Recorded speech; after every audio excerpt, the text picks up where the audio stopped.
Hello, fourth graders. It is Mrs. Valgarino here to read you our weekly story.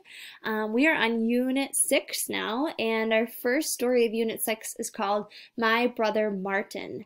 A sister remembers growing up with the Reverend Dr. Martin Luther King Jr. And if we scroll down, we notice a picture of someone we recognize. Martin Luther King Jr. He is someone we have talked about in our classroom on Martin Luther King Jr. Day, and we've talked about the different things that he has done to make a difference in our world. So before we start reading, I want you to think about the things you already know about Martin Luther King Jr. Maybe you've seen pictures of him, maybe you've read books about him, watched videos, or remember the discussions we've had in class. But try and think of what do you already know about him and how could that help you with your reading today? So this story is by Christine King Ferris, illustrated by Chris Sonpit. So Christine King Ferris is actually Martin Luther King Jr.'s sister, and that's why it's called My Brother Martin, because it is written by his sister, so it is from her point of view. The genre of this story is a biography. A biography is a story of a real person told by someone else. So an autobiography is written by that person. A biography is written by someone else. So it's written by his sister. In this biography, a sister shares childhood memories of her younger brother. And we can think about, why do you think she chose to tell about these experiences? Why do you think it was important for her to tell about him through her point of view? Okay, so let's start reading. Gather around and listen as I share the childhood memories of my brother, the Reverend Dr. Martin Luther King Jr. I am his older sister, and I've known him longer than anyone else. I knew him long before the speeches he gave and the marches he led and the prizes he won. I even knew him before he first dreamed the dream that would change the world. We were born in the same room, my brother Martin and I. I was an early baby, born sooner than expected. Mother dear and Daddy placed me in the chifforobe drawer that stood in the corner of their upstairs bedroom. I got a crib a few days afterwards. A year and a half later, Martin spent his first night in that hand-me-down crib, in the very same room. The house where we were born belonged to Mother Dear's parents, our grandparents, the Reverend and Mrs. A.D. Williams. We lived there with them and our Aunt Ida, our grandmother's sister, and not long after my brother Martin, who we called M.L., because he and Daddy had the same name. Our baby brother was born. His name was Alfred Daniel, but we called him A.D., after our grandfather. They called me Christine, and like 3 peas in one pod, we grew together. Our days and rooms were filled with adventure stories and tinker toys, with dolls and Monopoly and Chinese checkers. And although Daddy, who was an important minister, and Mother Dear, who knew far and wide as a musician, often had work that took them away from home, our grandmother was always there to take care of us. I remember days sitting at her feet as she and Aunt Ida filled us with grand memories of their childhood and read to us about the wonderful places in the world. And of course, my brothers and I had each other. We 3 stuck together like the pages in a new book. And being normal young children, we were almost always up to something.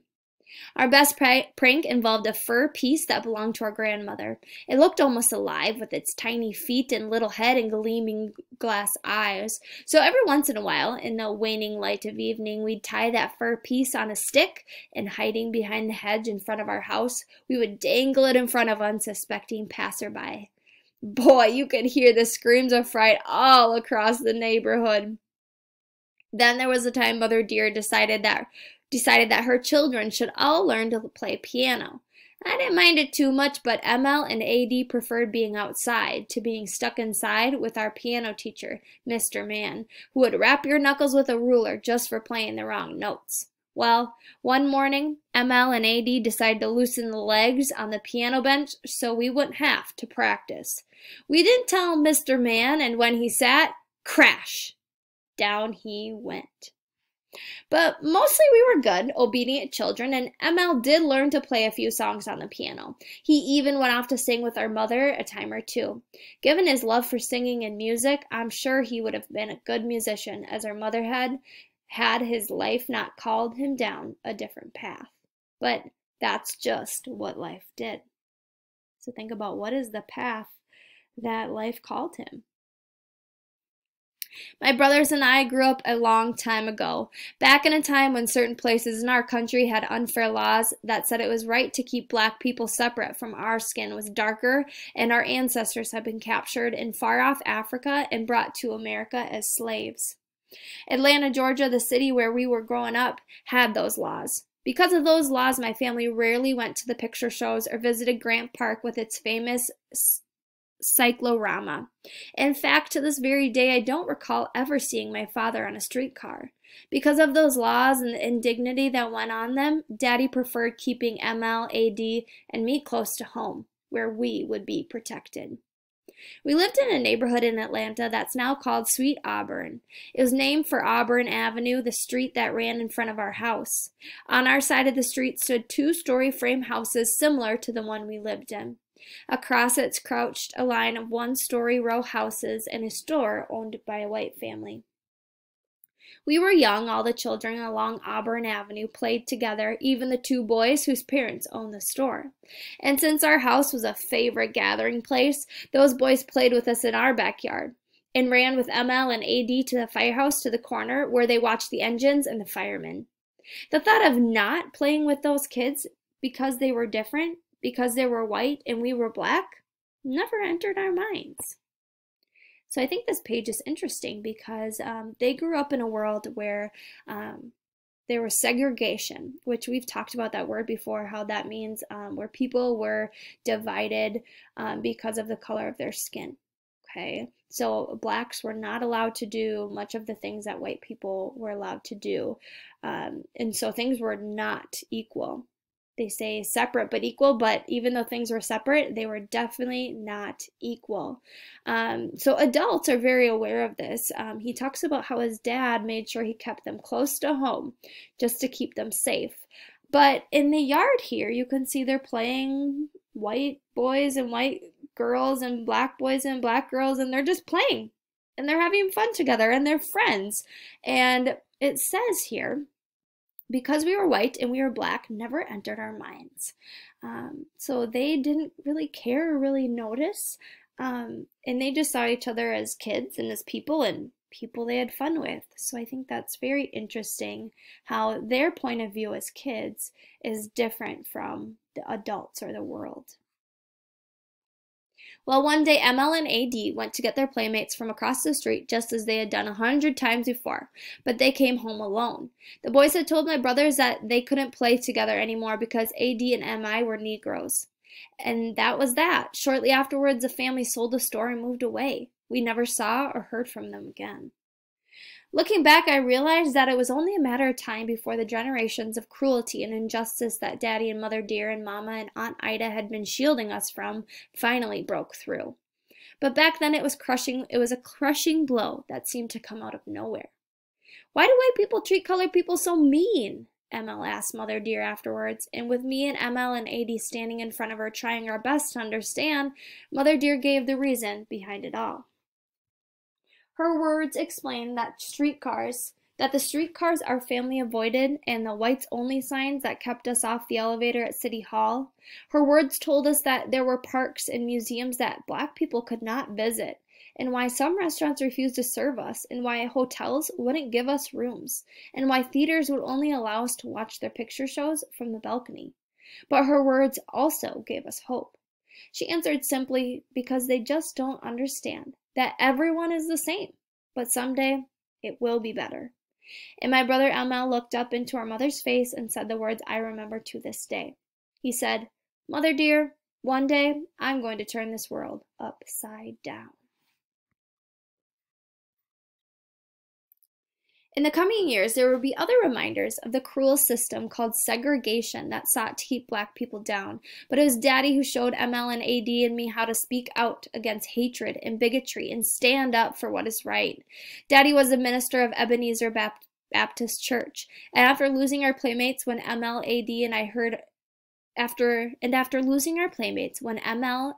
I heard our father speak from his pulpit, his words held new meaning. And Daddy practiced what he preached. He always stood up for himself when confronted with hatred and bigotry, and each day he shared his encounters at the dinner table.